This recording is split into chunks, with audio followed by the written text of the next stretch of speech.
rurais e nas fazendas de reabilitação. Fazemos questão de manter os canais de comunicação como um poderoso aliado. Nós unimos o Rio Grande em uma grande equipe. Nós somos a FEDES, a Federação Desportiva do Rio Grande do Sul. Em 1921, os homens e mulheres determinados a trabalhar pela caridade e pelo amor. E 90 anos depois, somos mais de 400 sociedades trabalhando pelo mesmo objetivo: gerar a força que só pode vir da união. Sensibilizamos e ressocializamos crianças e jovens pelo projeto Multilares, aprendendo e ensinando as lições de fraternidade, estudando em histórias educativas, feitas para se aprender com alegria. Esclarecemos nossa filosofia nos livros Civis e Devidez, da editora e livraria Francisco Spinelli, em todas as edições da Feira do Livro de Porto Alegre, nas Bienais do Livro de São Paulo e no Rio de Janeiro. E colocamos tudo isso ao alcance de pequenos ícones, os livros e educados. Informamos todas as nossas atividades e diretrizes desde 1934, pela revista A Reencarnação, e desde 1995 pelo jornal Multilares, de fugidos aos conteúdos no portal fedes.org.br. Reunimos cada vez maior número de trabalhadores, colaboradores e casas espíritas em eventos de capacitação e confraternização nas 14 regiões do estado. Dialogamos com o jovem sobre suas questões e preparamos as futuras gerações para a continuidade do nosso trabalho na Congergues, a confraternização de juventudes espíritas do Rio Grande do Sul. E abrimos todas as portas do nosso trabalho nos congressos espíritas do Rio Grande do Sul. Reunimos milhares de pessoas em busca de esclarecimento, orientação e curso, e promovemos o contato com especialistas e palestrantes de renome internacional. Somos um dos pilares da fé, a Federação Espírita Brasileira, presente em todo o Brasil através das federativas estaduais, integrando o cérebro do Conselho Espírita Nacional, que em dezenas de nações trabalham pelo mesmo objetivo: conduzir o espírito imortal à felicidade, advinda da fé raciocinada e inenarrável do promovendo paz, progresso e disseminando a paz e o amor para todos os povos. Trabalhamos para reaproximar o homem de Deus, praticando a verdadeira caridade, abrigando a humanidade sob a vigilância do Espiritismo. Nós somos a FEDES, a Federação Espírita do Rio Grande do Sul. Acesse www.fedes.org.br e venha fazer parte desta família, trabalhando pela felicidade humana e pela fraternidade universal.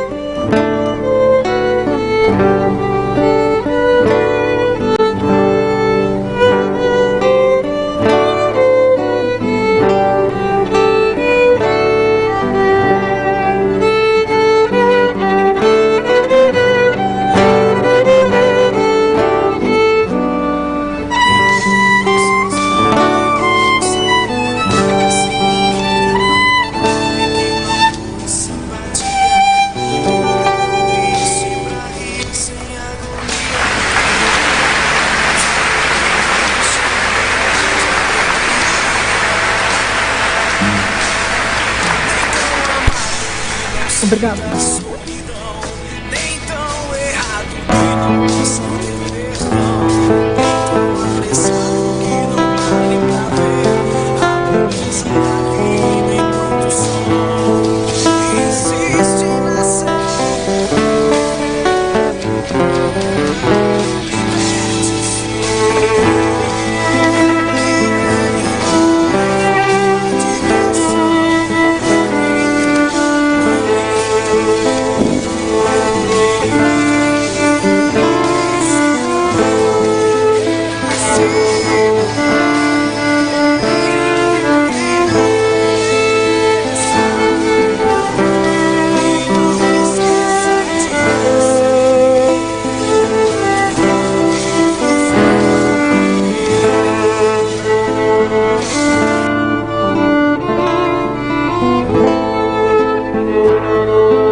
Irmãos e irmãs, muito boa noite. 30 segundos para o pessoal se acomodar, diminuir a conversa, por gentileza, para que nós possamos, mais uma vez, nos conectar com a espiritualidade e nos prepararmos para recebermos mais uma mensagem de amor neste seminário. Por gentileza, então reitero o pedido da gente diminuir a conversa e que possamos aproveitar ao máximo a mensagem de amor, de conhecimento que o nosso irmão Sérgio nos passará. 30 segundos.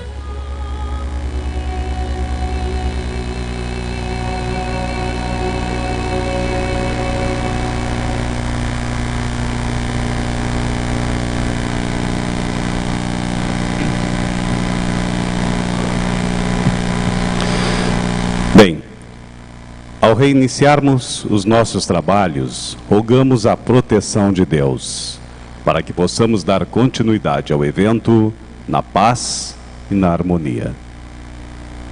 Lembramos que a União Espírita do Rio Grande, fundada em 25 de maio de 1946, realiza o 7º Seminário Espírita da cidade do Rio Grande, intitulado O Evangelho Construindo um Mundo Melhor. Oportunidade em que saúda todos os participantes deste evento. Apenas alguns avisos rapidamente. Está à disposição uma banca de livros montada à direita de quem entra neste recinto. Também estão disponíveis junto à banca de livros os DVDs das palestras de ontem e também as de hoje já estão disponíveis, o de hoje de manhã, com a temática desenvolvida aqui pelos nossos painelistas. Gostaria de compor a mesa desta noite com a esposa do nosso palestrante Sérgio Luiz da Silva Lopes, a psicóloga Janine Lopes, por gentileza, para fazer parte da mesa.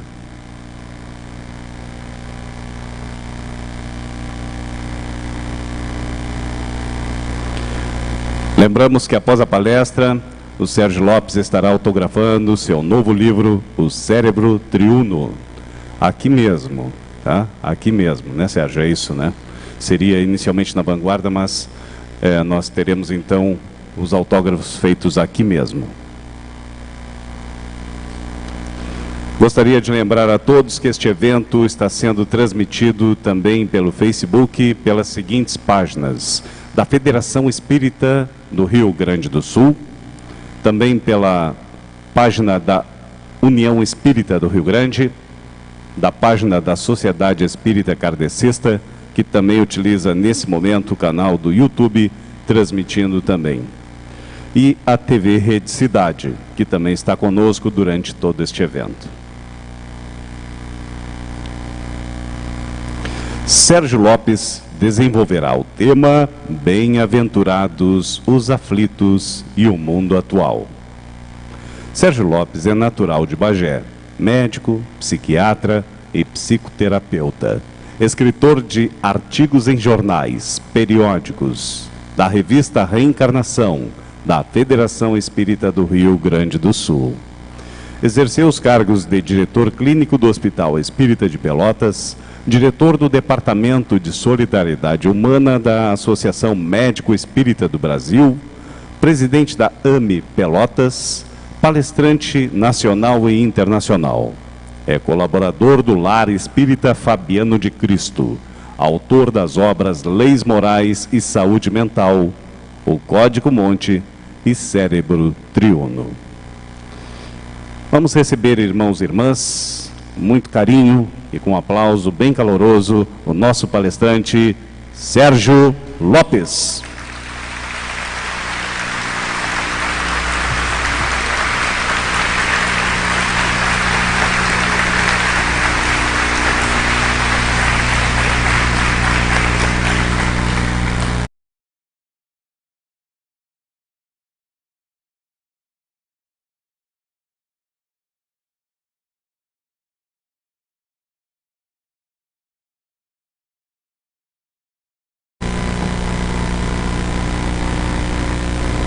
Uma boa noite a todos, a todas.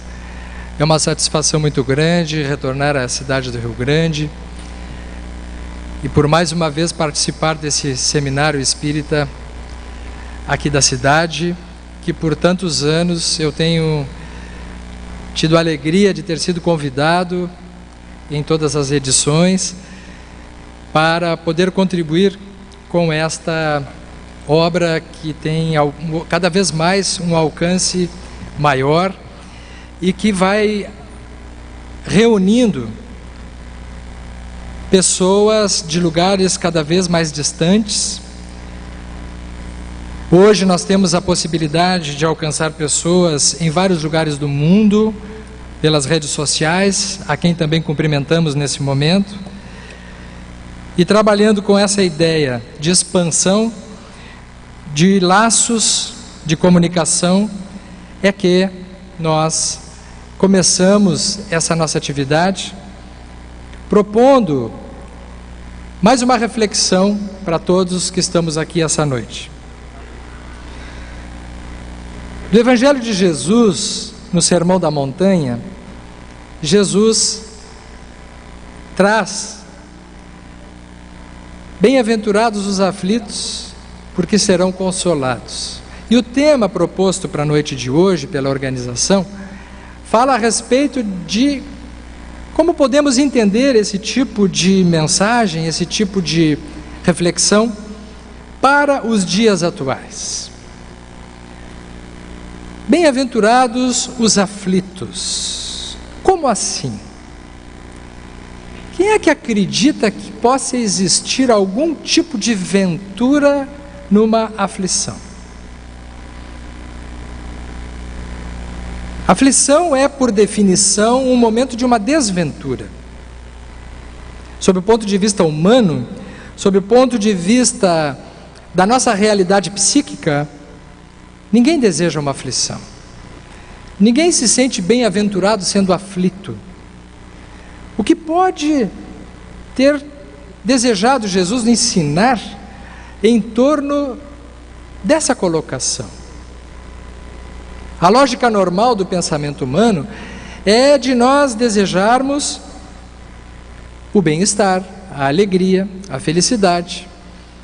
E nós nos sentimos efetivamente mais felizes quando nós estamos fora das aflições. Qual é o sentido de uma aflição na vida de cada um de nós? Como diria o autor Gonzaguinha, ninguém quer a morte, só saúde e sorte. Esse é o normal do nosso psiquismo. Mas Jesus dizia: bem-aventurados os aflitos. O que será que ele quis dizer? Esse pensamento mal compreendido gerou ao longo da história equívocos que pretendemos refletir um pouco em torno disso nesses breves minutos.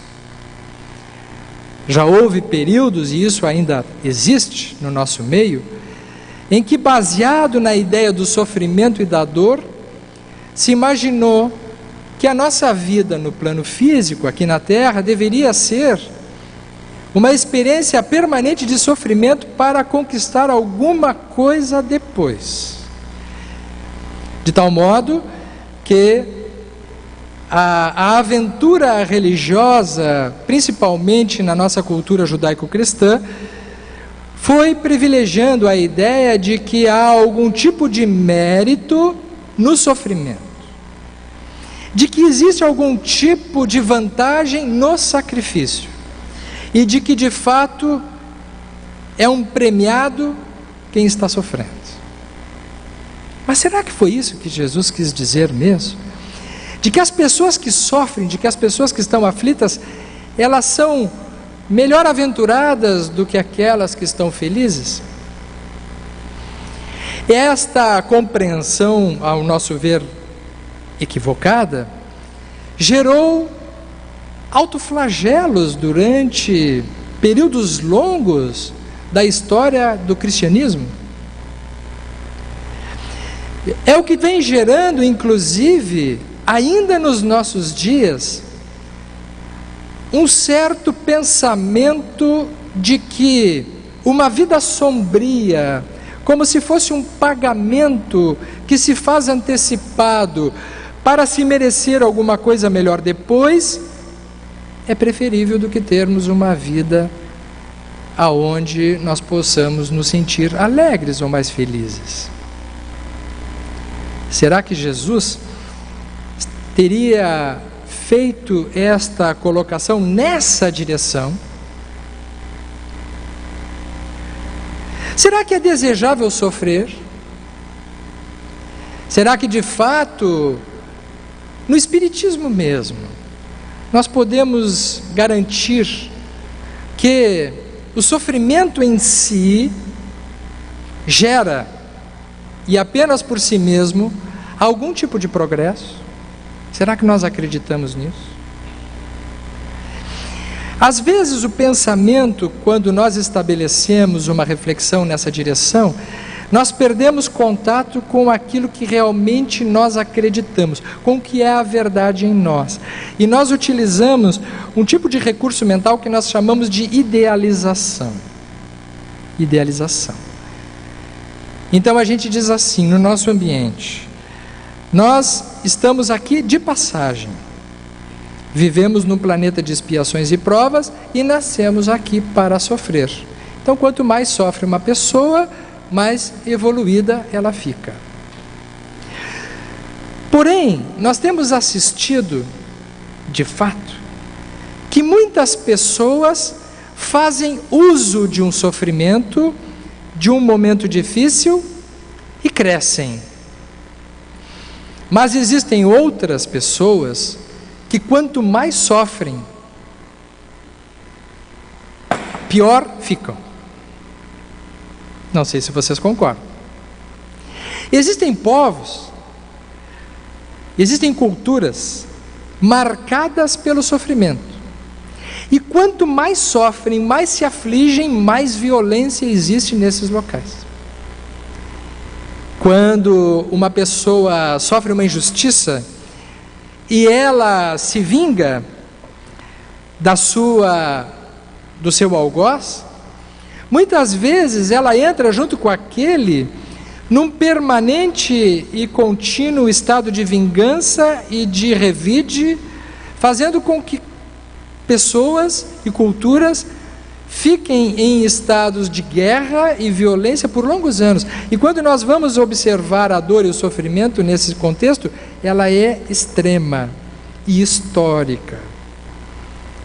Então a reflexão que nós passamos a fazer com vocês é a contextualização do sofrimento. Com certeza o Haroldo, quem assistiu o Haroldo, nosso amigo Haroldo ontem, o Haroldo poderia contextualizar melhor do que nós o que havia ao tempo de Jesus. Mas nós vamos dar o nosso pitaco também, porque depois do Haroldo ficou muito complicado falar sobre Jesus e o contexto dele na época, porque como ele conhece muito, eu acho que ele viveu lá, não sei o que ele está fazendo aqui, mas eu acho que boa coisa ele não fez naquela época também. O conhecimento que ele nos traz é muito mais complexo, mas algo que nós podemos garantir é que já ao tempo de Jesus, bem-aventurada era a pessoa que tinha fama, prestígio, poder, e que era alguém que tinha repercussão no seu ambiente de convivência. Nenhum valor tinha uma pessoa simples à sua época. Alguém que estivesse sofrendo e que não tivesse um tipo de destaque social era absolutamente um desventurado. Pessoas muito boas, pessoas muito simples, muito humildes, não tinham sequer algum tipo de consideração ou algum tipo de valor social. Então, quando Jesus sobe no monte e em torno dele pessoas simples se reúnem, sedentas de alguma mensagem positiva, de algum tipo de olhar amoroso e bom em sua direção, já que ninguém os premiava de uma outra forma. E quando Jesus diz: bem-aventurados os pobres de espírito, bem-aventurados os simples, bem-aventurados os que choram, os aflitos, os que têm fome e sede, ele não está fazendo a apologia do sofrimento.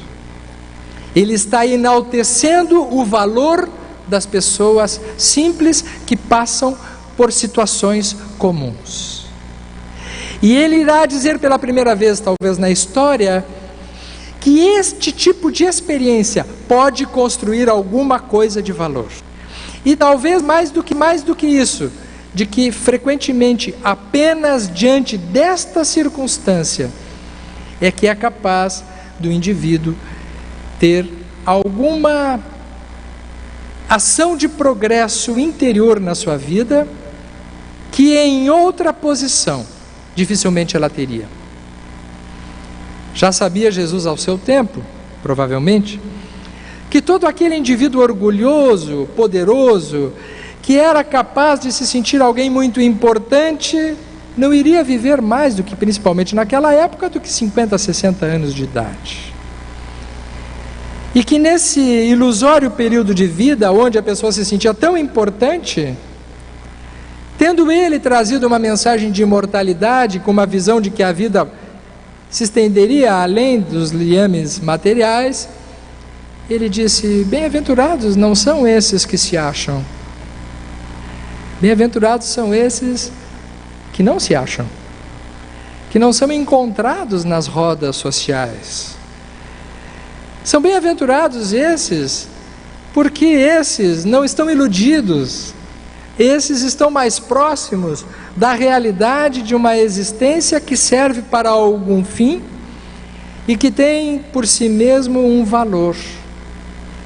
Que dificilmente alguém que esteja iludido nas glórias do poder, do prestígio, da fama, do dinheiro, tem algum tipo de dimensão de que tudo isso é passageiro, de que nada disso fica, com nada disso a gente chega e com nada disso a gente sai.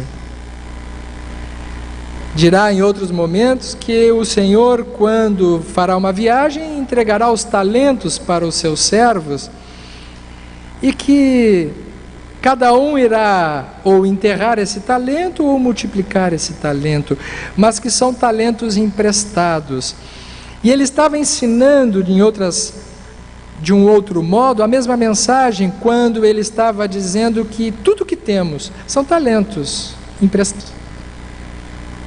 A própria inteligência, os nossos recursos físicos, o nosso corpo,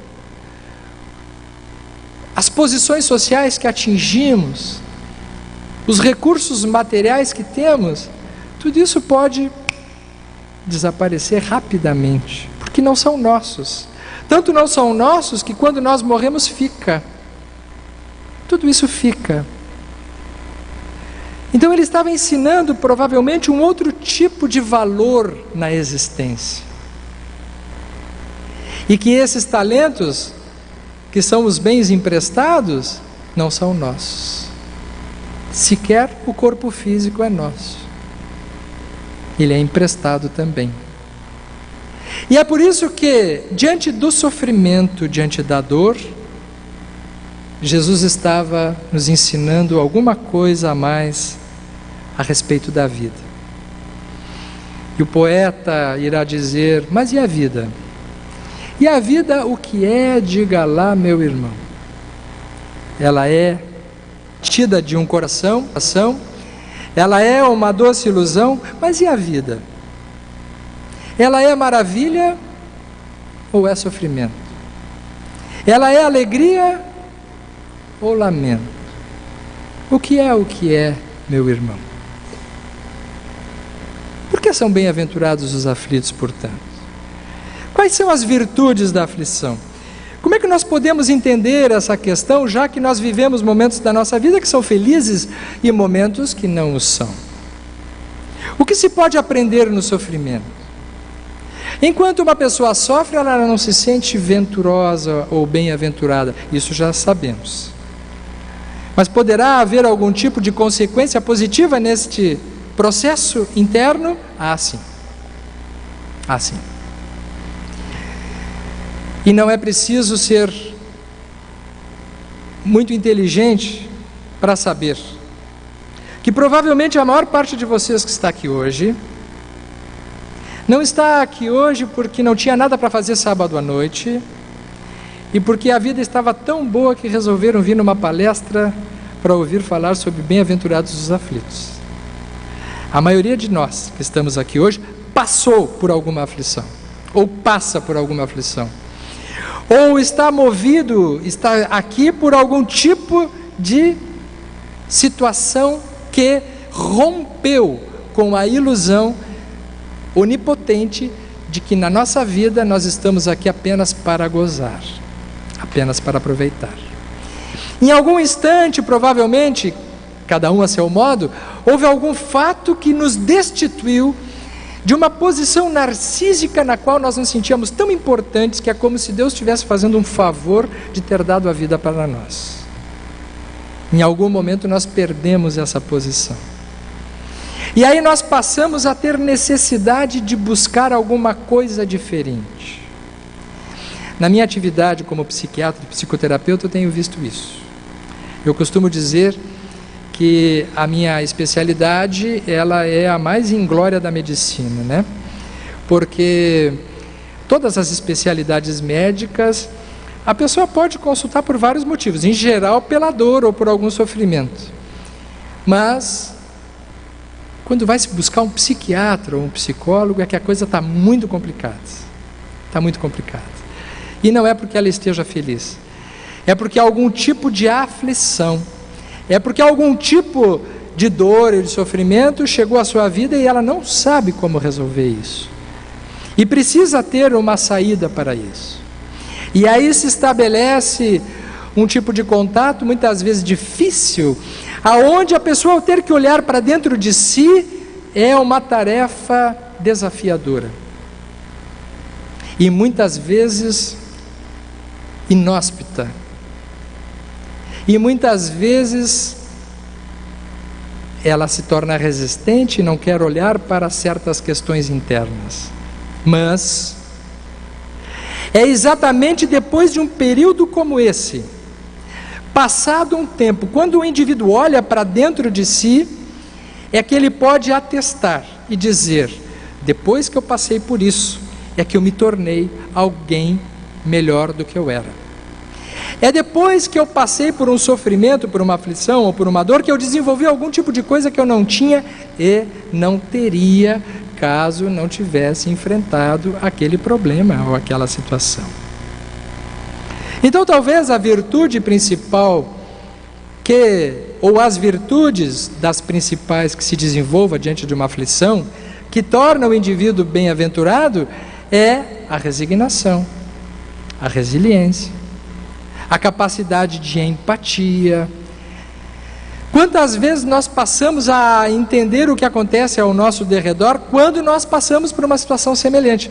É comum que uma pessoa só consiga enxergar o próximo ou o seu semelhante depois de ter passado alguma dificuldade, ou entender aqueles que estão na volta, ou ter uma noção de que existe alguém além de si no mundo, porque muitas pessoas, e cada vez mais nos dias de hoje, nós vemos mais isso, né?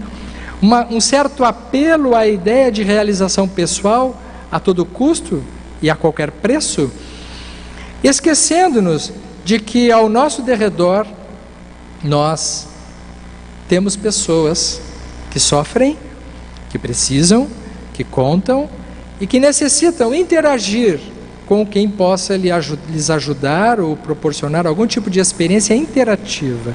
Nós também.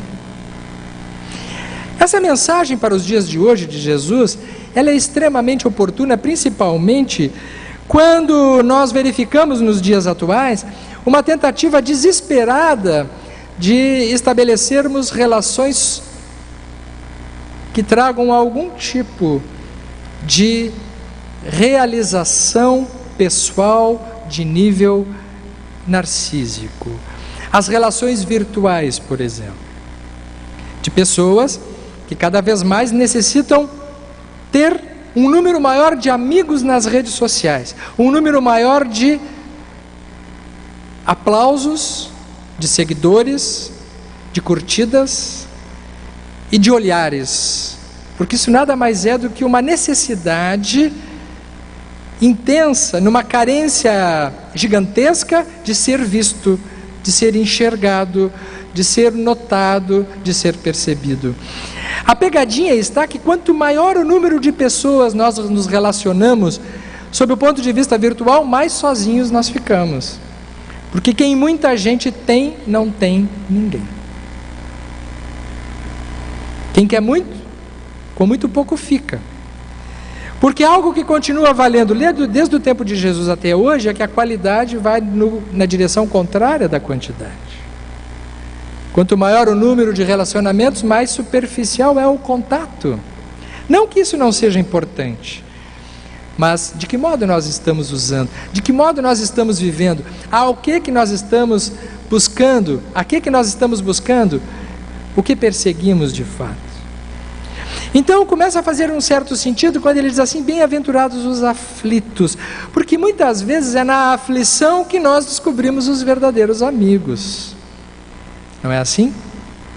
Está todo mundo muito bem nas redes sociais, sorrindo, todo mundo é feliz. Interessante como todo mundo é feliz, menos a gente, né? Todo mundo tem alegria no rosto, aquilo ali é uma felicidade fantástica.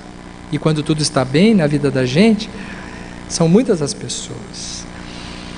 No entanto, basta um acontecimento, um dissabor, uma situação que torne a vida um pouco mais difícil e aquela turma da festa vai procurar outros festejos, nos quais nós não somos convidados. E permanece quem? Quem de fato está. Quem de fato sempre esteve. E aí, grandes surpresas. É comum as pessoas dizerem que permanece exatamente quem aquele a gente menos imaginava. E aquele que mais se imaginava não permanece. Surpresas. Bem-aventurados os aflitos, dizia Jesus. Bem-aventurados os aflitos têm uma sabedoria quando nós começamos a olhar para essas situações e vemos assim. É que é em situações adversas que nós sabemos quem são aqueles que estão à nossa volta. Ou não estão. Mas a aflição, ela gera um outro tipo de experiência, porque nesse momento em que eu passo por isso, eu tenho a oportunidade de olhar para dentro de mim e dizer assim, nossa, eu estou passando por isso. E alguém que estava ao meu lado, que já passou várias vezes e eu não estava olhando para ela, de repente passa a existir na minha vida. E quando duas pessoas que passaram por momentos difíceis conversam e uma sabe o que a outra está passando ou passou, nasce uma experiência de empatia, de encontro. De encontro. Então, para os dias atuais, bem-aventurados os aflitos, talvez seja uma oportunidade de encontro, encontro existencial. Encontro de significado. Quem é a pessoa que está vivendo comigo mais próximo? Será que eu realmente estou com ela ou eu estou distante? Será que no momento em que eu estou com muita gente na volta e eu aciono isso aqui, isso me leva longe e traz pessoas de tão longe para entrar em contato comigo, eu fico tão próximo de quem está longe, mas paradoxalmente eu fico tão longe de quem está pertinho. E o grito da solidão nos dias de hoje é muito maior do que no tempo de Jesus, porque naquele tempo tinha que dar uma pernada grande para se encontrar com outras pessoas, então havia algum tipo de aflição na caminhada. Era bem-aventurado porque quando encontrava uma outra pessoa tinha demorado tanto para se encontrar que aquilo tinha um enorme valor. Hoje nós encontramos as pessoas por um clique, quando encontramos não tem valor nenhum. Antes dos avanços que trouxeram conforto, e que são muito bem-vindos, porque é uma questão de utilização de consciência, mas antes desta era, aonde tudo é fácil, instantâneo, magicamente disponível, antes dessa época, quando nós conquistávamos o direito de estar um com os outros, tinha um valor maior. Hoje nós não temos o valor, porque isso deixou de ser uma dificuldade, deixou de ser um empecilho, isso passou a ser algo que não se cogita. É como uma notícia. Há bem pouco tempo atrás, quando a gente ouvia uma notícia na televisão de um acidente ecológico ou de um crime, parava-se a vida, porque era tão estarrecedor o fato, que nós permanecíamos dias com aquele tipo de experiência, e era inadmissível que aquilo pudesse ter acontecido. Hoje, nós temos uma tragédia de níveis inimaginários num dia, mas basta uma notícia 3 dias depois para que esta notícia tenha perdido completamente o significado de memória. Nós esquecemos. Quando nós ouvimos uma notícia numa televisão, às vezes nós vemos no rosto do repórter que ele está consternado na hora que está dando a notícia, mas logo a seguir ele tem que dar outra, de uma natureza completamente diferente, e ele muda a fisionomia dele, e é como se aquilo que ele noticiou há poucos minutos não tivesse tido valor nenhum. Então os fatos, as pessoas e as experiências têm um menor valor quando nós não estamos diante da dor e do sofrimento. Existe uma diferença entre dor e sofrimento que vale a pena dizer aqui. Dor não é a mesma coisa que sofrimento. Quando nós sofremos algo físico, nós temos dor. Mas o sofrimento varia, dependendo da mente e da vivência mental que a pessoa esteja passando por aquele processo de dor. Por exemplo, gosto sempre de dar muito esse exemplo. Alguns anos atrás, trabalhando ainda dentro da medicina, muitos anos atrás, bastante tempo atrás, né? Porque o tempo passa tão rápido, né? Na medicina geral, nós vimos pessoas que se automutilavam, né? Para receberem o benefício de ficarem encostados e terem... Bom, aqui vocês vivem em uma cidade que é uma zona portuária, então frequentemente isso deve acontecer por aqui. A pessoa está precisando dar uma paradinha do trabalho, promove uma automutilação e fica afastado, fica encostado, recebendo o benefício social, previdenciário, que garante pelas leis que permaneça afastado naquele tempo. Um pianista que tenha um acidente e tenha um dedo machucado, ele tem a mesma dor do estivador do porto ou daquele trabalhador que provocou aquela dor no dedo. A dor da batida no dedo é a mesma no pianista ou naquele que está buscando um benefício para não ter que trabalhar. Mas o sofrimento é completamente diferente. No primeiro, ele pode ter um sofrimento relativo, porque ele tem um ganho secundário com isso.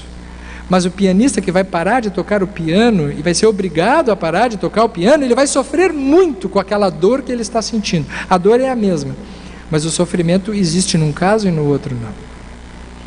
Portanto, a dor é física, mas o sofrimento ele é mental. E ele é mental dependendo de como a experiência emocional e mental de cada um absorve e vivencia conforme o seu mundo interno diante daqueles acontecimentos. É por isso que algumas pessoas suportam melhor a dor e outras menos. Porque dependendo das motivações e das disposições internas, aquela experiência ela poderá ser mais ou menos sofrida. Quando nós estamos lidando com dores físicas, isso é absolutamente compreensível. E é comum que situações físicas acionem questões emocionais. Quando uma pessoa tem um problema físico, quando tem uma dor ou algum tipo de doença, uma enfermidade, diante daquela ruptura de vida que sempre são acionados dentro da sua vida íntima, do seu mundo interior, acontecimentos anteriores. São fatos guardados que frequentemente estão esquecidos ou paralisados, ou desconhecidos, ou negados na sua vida mental. É a dor que faz, comumente, que a pessoa seja obrigada a entrar em contato com os fatos da sua vida emocional. Então, nesse momento, é comum que surja um grande sofrimento. Porque o sofrimento, ele é aquela parte cega de nós que não nos conhecemos. Então, é comum na nossa vida, quem trabalha no centro espírita sabe disso, né? Quando alguém passa por um infortúnio e busca um centro espírita e busca o diálogo fraterno, o atendimento fraterno, está em busca frequentemente de algum tipo de encontro com alguma resposta ou alguma solução para aquela problemática, para aquela dificuldade. Na nossa atividade como psicoterapeuta, mais ainda. Quando alguém entra em contato com a sua vida interna, os seus sofrimentos, é comum que a pessoa precise fazer um encontro com coisas que antes ela não estava muito interessada em olhar. Porque cá para nós somos pródigos em fugir das nossas próprias questões e das nossas próprias dores. No entanto, o crescimento ele vem do autoencontro, quando nós olhamos para dentro de nós e vemos o que nós estamos carregando dentro de nós desde que o mundo é mundo para nós. Se nós não fizermos essa viagem, nós somos errantes, nós somos desconhecidos de nós mesmos na caminhada da vida. E aí faz sentido quando Jesus dizia, bem-aventurados os aflitos. Por que bem-aventurados? Não pela aflição, mas pelo que a aflição pode conduzir. Porque naquele momento a única linguagem que a vida dispõe para fazer com que a pessoa se olhe é algum tipo de sofrimento e de dor. Um grande amigo já desencarnado, o professor Henrique Rodrigues, dizia algo que eu gostava muito de ouvir. Ele dizia que a vida tem 3 linguagens com a gente. A linguagem do amor, que todo mundo entende, mas que pouca gente atende. A mãe, por amar o seu filho, diz assim: menino, não sobe em cima desse lugar que tu vai cair e vai te machucar. É por amor que ela faz isso. Mas ele não entende e, portanto, não atende. Mas aí ela insiste pela linguagem da razão. Se tu subir aí em cima, esse lugar é muito alto. E tu caindo daí, tu vai te machucar. E ela explica, é a linguagem da razão. É como a vida usa para a gente muitas vezes. Diz, não sobe aí. Não vai ali. Não faça determinada coisa. Às vezes é a própria intuição da pessoa que já está dizendo, mas nós temos motivos de sobra para saber, através da linguagem da razão, que cigarro faz mal, por exemplo. E quanta coisa faz mal, além do cigarro. Muitas vezes uma convivência é uma forma de vício, um relacionamento negativo é uma forma da pessoa se prejudicar. E não faltam amigos que digam, olha, te afasta daquela pessoa porque ela é prejudicial, te afasta daquele grupo de amigos porque eles são negativos, usam drogas, eles são pessoas que vão te levar para o fundo. Mas ela até entende, porque a linguagem da razão a gente gosta muito.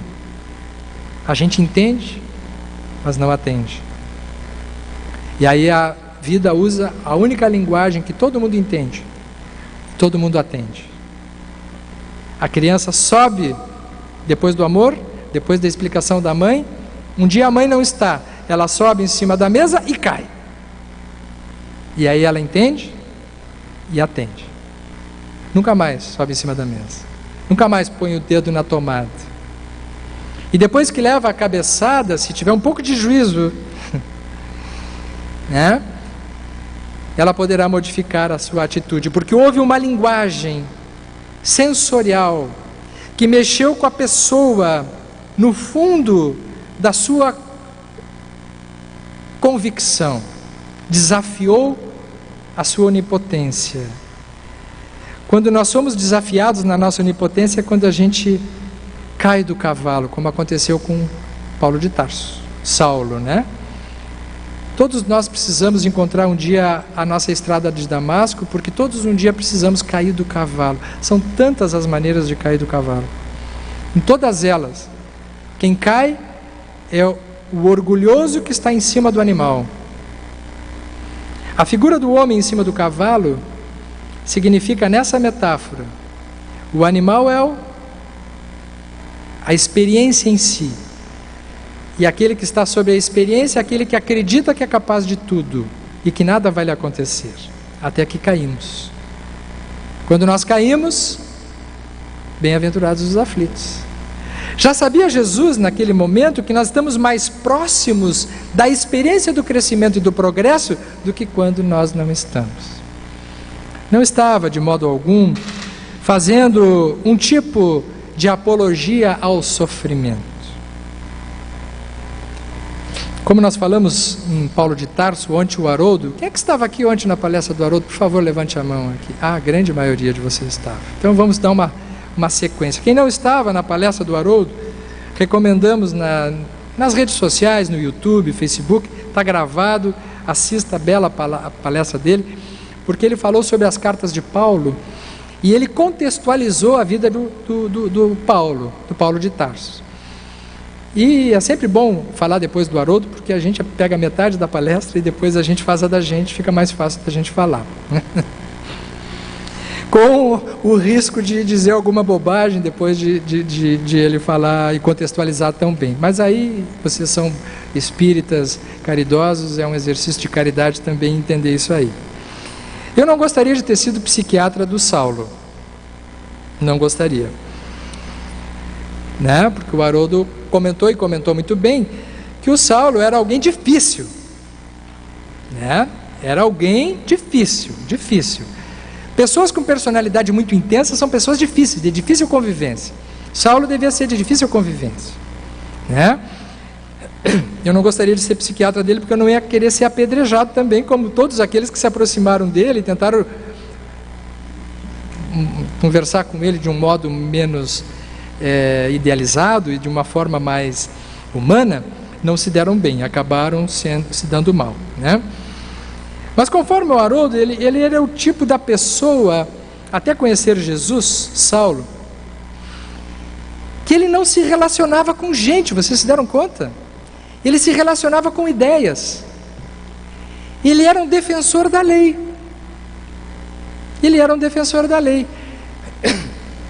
Então ele defendia ideias, ele se relacionava com ideais. Ele não se relacionava com pessoas.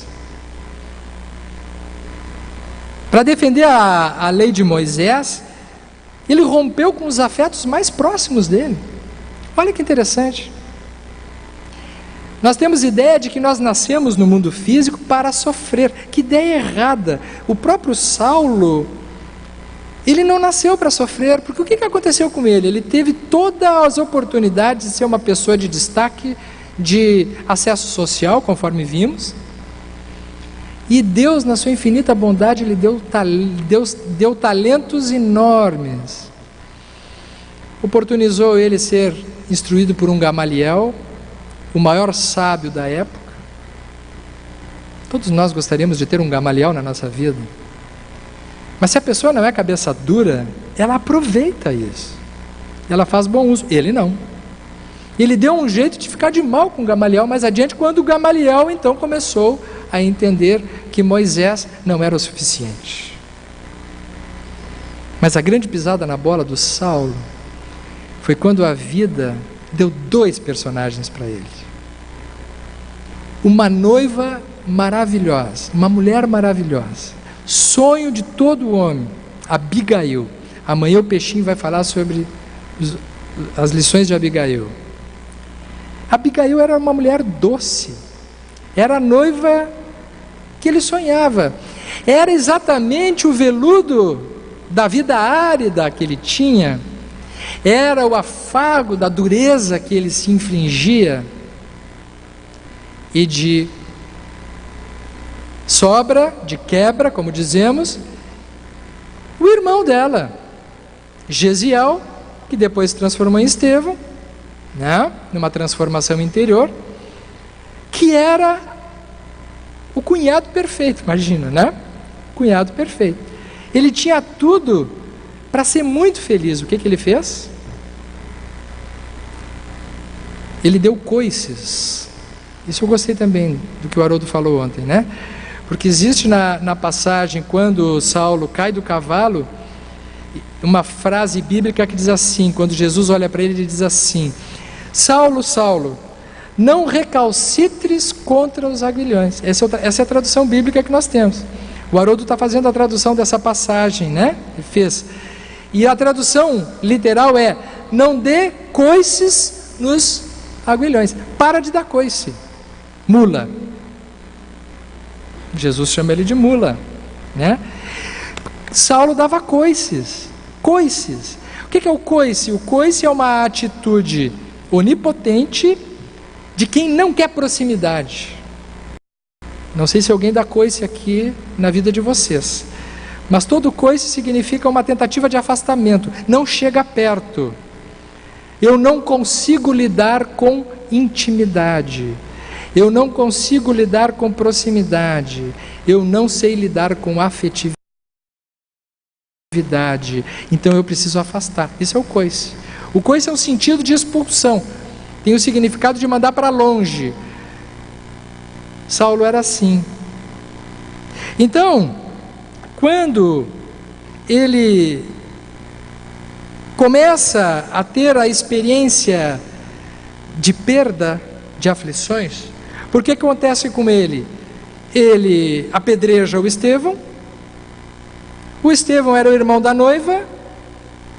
A noiva ainda assim tenta ficar próxima dele, pela grandeza que ela tinha, porque houve um episódio no apedrejamento do Estevão, que é quando ela descobre que o Estevão era o Gesiel, porque ele, como havia trocado de nome, ela não sabia que aquele que estava sendo apedrejado era o seu irmão, porque ele havia desaparecido há bastante tempo. Quando ela então entra em contato, ela percebe que é o irmão que está sendo apedrejado. Então ele, consternado, chama por uma sala reservada, e os últimos momentos são lindos, que está no livro Paulo e Estevão, que nós recomendamos que vocês leiam. Quando ela encontra Gesiel, e Gesiel Estevão agora lhe fala sobre Jesus, e diz: Abigail, o Messias veio, é ele, é Jesus. E aí então, para abreviar, Saulo fica completamente estarrecido com a situação, mas não podendo descer ainda do seu orgulho e da sua onipotente posição narcísica, ele se mantém distante. E aí Gesiel diz: mas eu tenho uma única preocupação, eu não sei com quem que eu vou te deixar agora, porque eu estou morrendo. Ele tinha levado pedrada para valer, ele ia morrer, estava morrendo, estava na última, por causa do noivo dela. Imagina a situação. Naquele momento, ela ouve de Gesiel essa preocupação, que ele está preocupado: com quem que eu vou te deixar? E ela olha para Saulo e diz assim: Gesiel, esse é o meu noivo, o Saulo. Faço ideia qual é que devia ser a cara do noivo, né? Que havia acabado de apedrejar o irmão da Abigail. E aí Estevão então derruba totalmente aquele doutor da lei. Sem pretensão nenhuma, ele diz assim: eu não tenho nada contra ti, Saulo. Tu és para mim um irmão. Porque Jesus me ensinou que todos aqueles que defendem com valor os seus ideais serão muito úteis. E portanto eu sei que o dia que tu conheceres Jesus, tu vais defender com a mesma força o Moisés que tu defendes. E eu fico muito feliz que tu estejas com a minha irmã. Faz ideia do que é isso? Não é preciso ser psiquiatra para entender que naquele momento ele estava recebendo o maior golpe da sua vida, porque ele nunca havia encontrado uma pessoa na frente dele. Ele encontrava doutores, ele encontrava figuras de prestígio, ele encontrava pessoas que não eram gente. Nós vivemos nos dias de hoje convivendo com pessoas que não são pessoas. Muitas vezes nós não somos pessoas, nós somos personagens, nós somos idealizações daquilo que nós achamos que nós deveríamos ser, e nós nos relacionamos assim, através de aparências. É como se nós não tivéssemos uma vida genuína na convivência de uns com os outros. Naquele momento, Saulo, pela primeira vez, encontra alguém que olha para ele como um ser humano, sem os designativos de um doutor da lei. Abigail, logo depois, quando entra em contato com Saulo, não encontra mais o noivo, porque ele não conseguiu, naquele momento, sair daquela posição da arrogância. Ele se manteve ainda mais revoltado, e ele toma a decisão então de ir matar Ananias, que foi aquele apóstolo de Jesus, que foi quem converteu Abigail. Então foi ele que amaldiçoou, não era a culpa dele, era a culpa do Ananias e desse tal Jesus, que estava promovendo essa balbúrdia em todo o seu meio. Então ele toma a estrada de Damasco. Mas quando ele toma a estrada de Damasco, nós vamos encontrar no relato de Emmanuel algo muito interessante, que ele está exausto, ele já não se aguenta mais. Vocês nunca se sentiram assim? Quando a pessoa está brigando, e ela cansa de ser quem ela é, ela não aguenta mais ser daquele jeito, fere aquelas outras pessoas, as pessoas que ama, está sempre brigando, está sempre discutindo, mas não consegue parar de fazer isso. Por trás disso existe orgulho, existe a onipotência, existe a vaidade, existe a falta daquela virtude fundamental que Jesus nos ensinou, que é a humildade, dizer: não, eu estou errado em alguma coisa, tem algo errado em mim, eu preciso mudar esse rumo. Se eu não sair desse pedestal, eu vou continuar sofrendo. E é então quando ele, exausto, já tendo perdido Gamaliel, perdido a noiva, perdido Estevão, perdido tudo, ele entra, sobe no cavalo, pega a sua tropa e vai em direção à cidade de Damasco para matar Ananias. Então Jesus pessoalmente, olha só o trabalho dele, né? Jesus pessoalmente se apresenta como uma luz mais forte do que o sol, e literalmente Saulo cai do cavalo. É interessante essa figura de cair do cavalo, e ele cai cego. Ele cai cego. Ficar cego significa não poder mais ver, enxergar a vida que ele tinha pela frente. Ela já não existe mais. Não existe mais nada que os olhos físicos pudessem ver. É um processo de somatização. É um processo psíquico que ele está passando. Naquele momento a cegueira só faculta a ele uma única possibilidade: olhar para dentro dele mesmo. Esse é o sentido da cegueira. Esse é o sentido da aflição. A aflição é quando ela nos tira a paisagem externa e nos obriga a olharmos para as paisagens internas que estão sendo repetidamente negligenciadas e negadas de serem vistas. Então ele olha e diz, Jesus olha para Saulo e diz: Saulo, Saulo, por que me persegues? Quem és? Eu sou Jesus. E quando ele entra em contato com esse Cristo e se dá conta daquela majestade, e exausto naquela luta com a qual nesse round ele foi nocauteado, pelo Cristo exterior, Espírito, que se manifesta na estrada, mas tenho certeza, por um Cristo interior que estava dentro dele o tempo todo, que ele não dava ouvidos. Ele então já nunca mais será Saulo, ele será Paulo. Ele se transforma. Reconhece-se o verdadeiro espírita pela sua transformação interior. Transformação na nossa vida significa trocar uma letra, não significa se tornar uma pessoa diferente do que é. Esse é um outro ensinamento da passagem de Paulo. Paulo troca o S pelo P. Ele não deixa de ser Paulo, Saulo, Paulo. Ele não passa de Saulo para Barnabé, Eustáquio, Eurípides, não. Ele troca uma letra. Porque basta trocar um vetor dentro de nós para que a gente continue sendo quem é, mas transformado. A transformação é exatamente poder usar os recursos e as qualidades que nós temos numa direção contrária. O mesmo rio que derruba uma represa, como vimos há pouco, a força de destruição de uma corrente de água, de uma energia intensa que é capaz de destruir uma cidade, é a mesma força de água quando a represa está solidamente construída, que é capaz de gerar energia e um bem para uma população inteira. Então a força que se tem dentro de si, ela não é boa ou ruim, é a direção que nós damos. A direção de Saulo estava equivocada, e ele passa a ser Paulo a partir daí. É óbvio que essa personalidade de Paulo depois continua muito parecida, porque ele utilizará, se nós formos ver a sua postura diante do Sinédrio, é de muita autoridade. Ele continua sendo o mesmo Saulo, mas ele veicula a proximidade dos relacionamentos.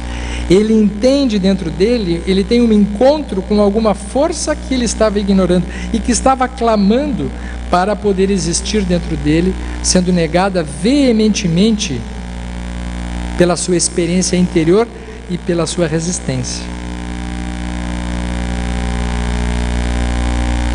Me parece que o Haroldo foi bastante generoso com Paulo depois, né? Quando ele encontra Jesus, ele se transforma como pessoa. E ele passa a conviver com gente. Vocês se deram conta? Que ele passa a conviver nas comunidades. Ele passa a entrar em contato com as pessoas. Diz o Haroldo, né? Que ele então entra em contato e fica na casa das pessoas por meses, coisa que ele nunca fazia. ele ficava lá distante na posição dele. Se ele fosse um internauta hoje, ele não sairia de casa, ele ficaria apenas legislando pelo WhatsApp ou pelas redes sociais. É aquele tipo de pessoa que não entra em contato com os outros no dia a dia da proximidade, no evangelho da convivência. O evangelho de Jesus é convivência. Então ele entende isso, que ele precisa ter proximidade. Mas talvez seja um pouco de pretensão minha, mas eu acredito, não dá para analisar uma personalidade de 2000 anos antes, né? Mas todo psiquiatra tem um pouco desse vício, de tentar entender. Ele não superou algumas dificuldades, porque ele ficou solteiro o resto da vida. Ele não superou a culpa dele. A culpa de ter sido responsável pela morte da amada e de tanta gente boa. Ele aboliu a sexualidade da vida dele. Ele nunca mais teve relações com ninguém. Se tornou alguém amoroso, um discípulo, o apóstolo do cristianismo, mas, sob o ponto de vista mental, ele não se perdoou. Porque ele se manteve casto. E, a partir dele, se formou uma escola de castidade em nome do cristianismo. Vocês se dão conta que o exemplo dele, nesse sentido, foi um exemplo que, sob o ponto de vista humano, nós precisamos revisar isso hoje também. Depois de Paulo e outros apóstolos, se instituiu nas versões cristãs das igrejas a castidade como ordem. Ninguém mais poderia, para servir Jesus, casar, ter vida sexual, ter filhos. O sexo passou a ser condenado. Isso era um problema íntimo dele, que ao se sentir não merecedor de um relacionamento afetivo, se casou com Jesus. Ao se casar com Jesus, ele se torna aquele ser maravilhoso que foi disponível para todas as pessoas. Mas a leitura que se foi feito dele pós isso, foi de que todas as pessoas, para servirem Jesus, não poderiam ter vida sexual, não poderiam casar, não poderiam ter filhos. E vocês sabem qual é o resultado disso, né? Hoje chama-se pedofilia. É um assunto ausente, inclusive no nosso meio, e nós temos ouvido quais são o número de doença mental envolvida nesses ambientes aonde se pretende fazer religião e caridade negando sexualidade. Isso, não vou me estender muito sobre isso, que é para não correr risco de apedrejamento aqui. Obviamente, é um assunto muito bom de falar, principalmente no sábado à noite, né? Mas gostaria de dizer para vocês com todas as letras. Todas as vezes que uma pessoa coloca o sobrenome de Deus na sua vida, tem algo de errado nela. Porque todos nós somos pessoas, seres humanos comuns, que temos direito a levar a nossa vida e buscar a nossa felicidade, o prazer, e enfrentar as nossas dores e os nossos conflitos. Mas quando nós colocamos Deus nesse lugar, corremos um grande risco de fazer de conta que nós somos santos. E de que a santidade significa algo fora do mundo, fora da humanidade, fora da sexualidade, fora da convivência das pessoas normais. Porque vimos, e o Haroldo falou muito bem nisso, que nós não podemos usar a figura do Cristo como uma figura humana, porque ele tinha uma evolução e tem uma evolução que não se compara à nossa. E ele próprio dizia dos nascidos de mulher. Ele era o único que não era nascido de mulher no sentido de que a sua humanidade era uma humanidade ocasional, porque os seus recursos internos iam muito além das situações comuns da vida humana. Mas todos os demais, inclusive Paulo, eram ser humano. Teve conflitos, teve dramas, como qualquer um de nós. Então, quando nós não enfrentamos as nossas dores, as nossas aflições, as nossas dificuldades e deixamos isso de lado, nós incorremos em patologias mentais, em distorções emocionais. E nisso, nós não podemos determinar, né, a responsabilização da religião. do princípio religioso, da espiritualidade, senão dos movimentos humanos que instituem as coisas de forma equivocada. Isso serve muito para nós espíritas. Serve muito para nós espíritas. Nós espíritas temos muito disso, inclusive nos ambientes das casas espíritas, né? Todas as vezes que uma pessoa se afasta da sua família, se afasta da sua mulher, do seu marido, dos seus filhos, dos seus netos, para servir a Jesus, tem algo de errado. Houve um tempo que eu fazia mais palestras do que eu faço hoje. Eu estava quase todo fim de semana em algum lugar, e isso eu falo por mim agora, né? E eu não me dei conta que esse não era o meu ritmo. Estava meio tentando ser Paulo de Tarso, assim, né? E aí, um dia, a minha filha, uma das minhas filhas, meus filhos, mais uma filha me disse isso: pai, que espiritismo é esse que te afasta de nós? Ah, eu estou trabalhando para Jesus. Ah, mas que Jesus é esse que te tira de nós? Será que é Jesus que tira a gente da família? Ou somos nós que, não sabendo ter proximidade com quem está próximo de nós, nós casamos com Jesus? Todas as vezes que a gente casa com Jesus, mas que traz um malefício na convivência daquele lugar onde a gente devia estar, esse casamento está equivocado. Foi um casamento que a gente inventou, não é com Cristo. Ele está lá em cima dizendo para nós: não foi comigo que casou, não fui eu. Ele grita lá de onde ele está. O principal papel nosso é na área de convivência, com os amigos, com a família, com os filhos, com a esposa. Porque é aí o campo da felicidade, aí é o campo do bem-estar. É quando nós nos relacionamos com aqueles que estão e conseguimos enfrentar as nossas dificuldades com pai, com mãe, com aqueles que estão próximos, que nós nos credenciamos a, sendo felizes, aí sim sendo propagadores de uma ideia boa, de uma ideia de felicidade. Porque senão a pessoa ela sai amargurada para falar de um amor idealizado, de um amor de um ser que a gente não tem a relação direta. Jesus dizia que a nossa relação se dá através do próximo. Quem é o próximo mais próximo? Então, quando a gente diz assim: não, eu estou fazendo isso por Jesus, ele grita lá de cima, assim: por mim não. E ainda grita assim: ó, eu saí de casa aos 30 anos. Não é isso que a gente ficou sabendo? Jesus viveu os 30 primeiros anos da sua vida junto com a mãe, com o pai, com a sua família. Depois, nos últimos 3, é que ele saiu a pregar. A grande primeira lição de Jesus é que a vitória se dá na família, se dá dentro da família. É exatamente nesse momento que ele nos ensina, sem ter pregado, que é ali que a gente consolida o nosso lastro de felicidade e de equilíbrio. Não só dentro de casa, mas não só na rua também. Equilíbrio.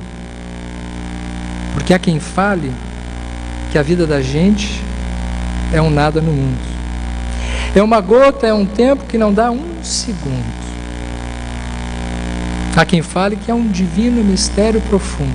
É o sopro do Criador numa atitude repleta de amor. Sim.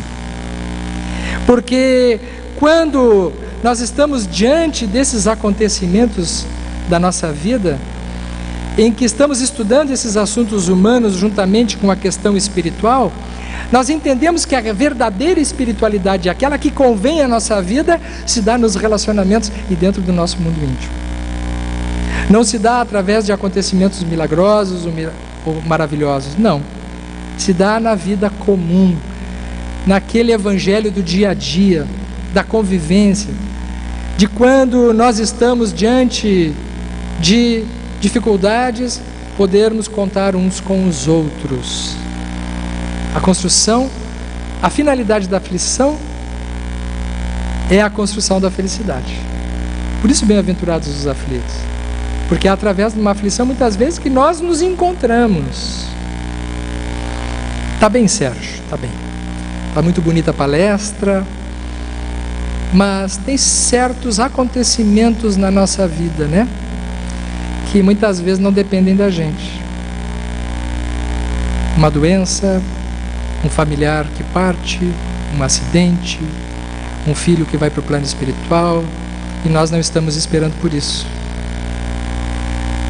São aflições obrigatórias, Não são aquelas aflições da criança que sobe em cima da mesa, que poderia não ter subido. E essas? Qual é a finalidade desses acontecimentos na nossa vida? E eu aprendi, há um tempo atrás, um conceito muito importante que pode ser útil para a nossa reflexão. A diferença entre problema e situação. Quando nós temos um problema, é quando nós temos uma dificuldade que tem uma solução.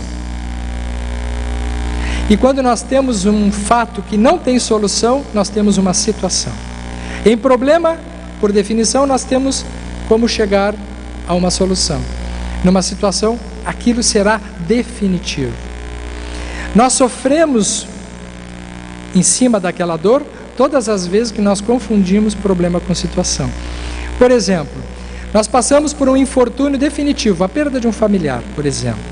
E ficamos o resto da vida dizendo, por quê? Por que isso foi acontecer comigo? Isso não deveria ter acontecido comigo. Pode acontecer com todo mundo, né? Menos comigo. E se eu não sair dessa posição, eu crio um sofrimento em cima daquela dor. Porque aquilo não vai mudar. Ele desencarnou, ela desencarnou. Aquele fato foi definitivo. Então aí é preciso desenvolver a resignação, a aceitação, a capacidade de suportar aquilo que não tem volta. Diferente de quando é um problema. Eu tenho um problema financeiro, muitas vezes ocasionado por mim mesmo, pela minha imprevidência, e eu aceito? Não, eu vou atrás de uma solução.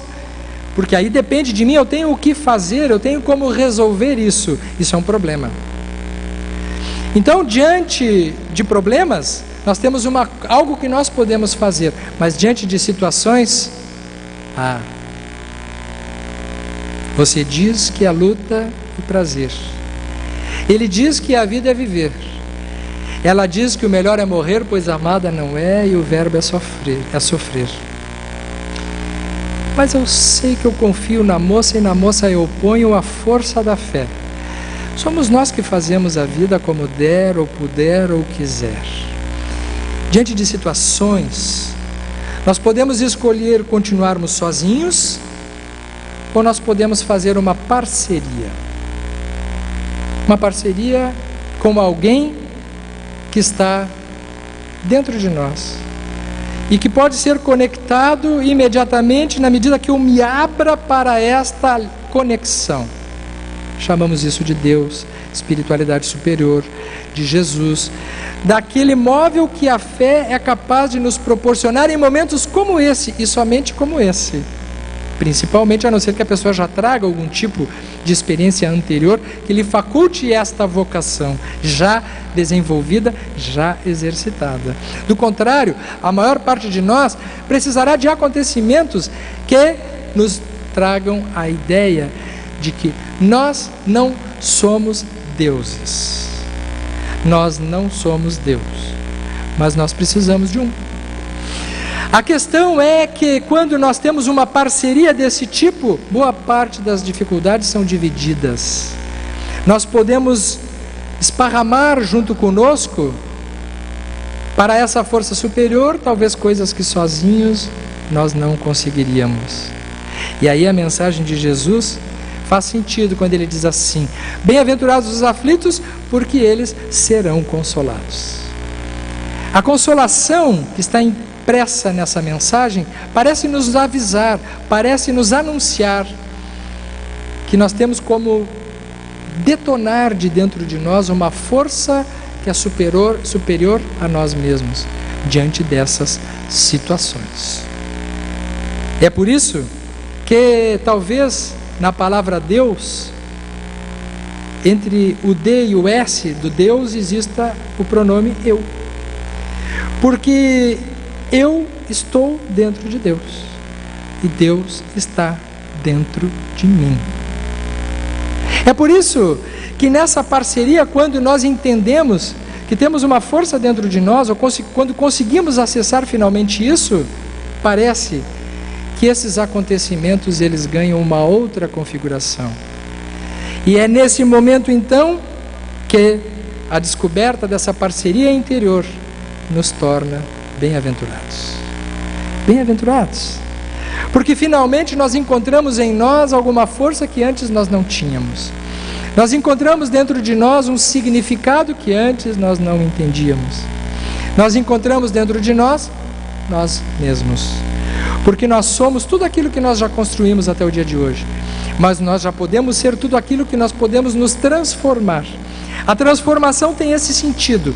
Quando algo se apropria na minha vida mental de um significado e de uma sensação de não estar sozinho. Esse é um momento valioso na vida de cada um de nós. Quando nós percebemos que nós não estamos sozinhos. Nós estamos acompanhados. Nós estamos assessorados. Nós estamos abraçados.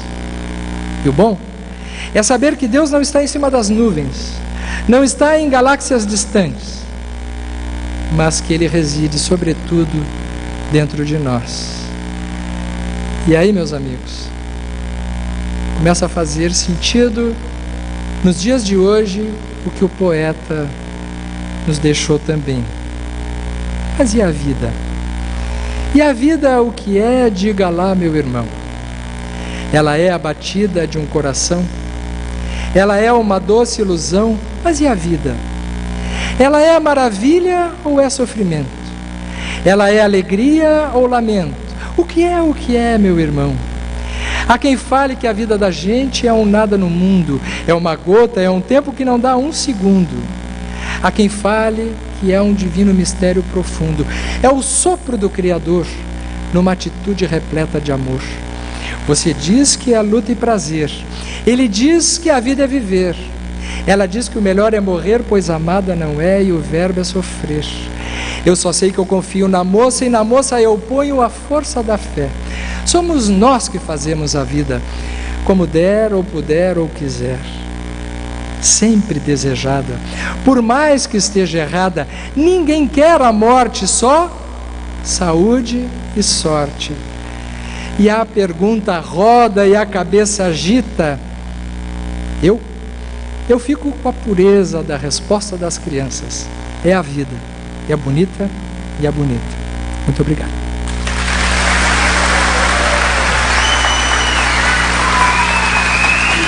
A pureza da resposta das crianças.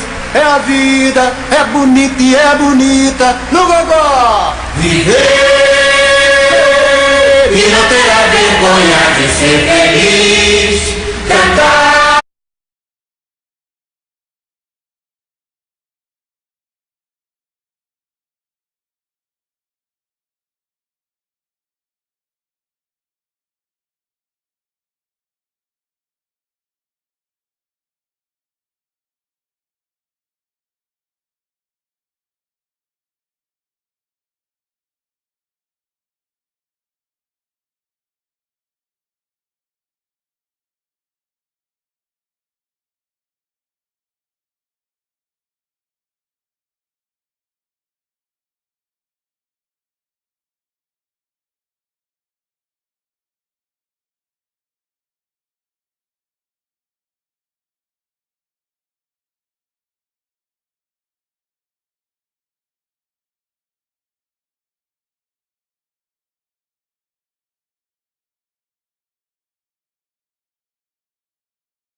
Sérgio Lopes estará concedendo autógrafos então na Vanguarda. Vamos mudar o local, tá, gente? A pedido da livraria, será na Vanguarda então os autógrafos que o Sérgio estará concedendo. Mais uma vez, muito obrigado, Sérgio Lopes, e o aplauso, gente.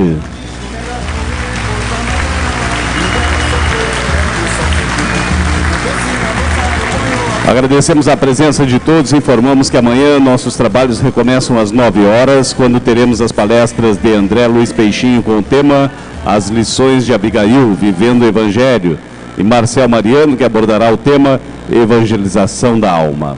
À tarde, a partir das 14 horas, teremos as palestras de Hélio Ribeiro e Afro Stefanini II. Aguardamos a presença de todos.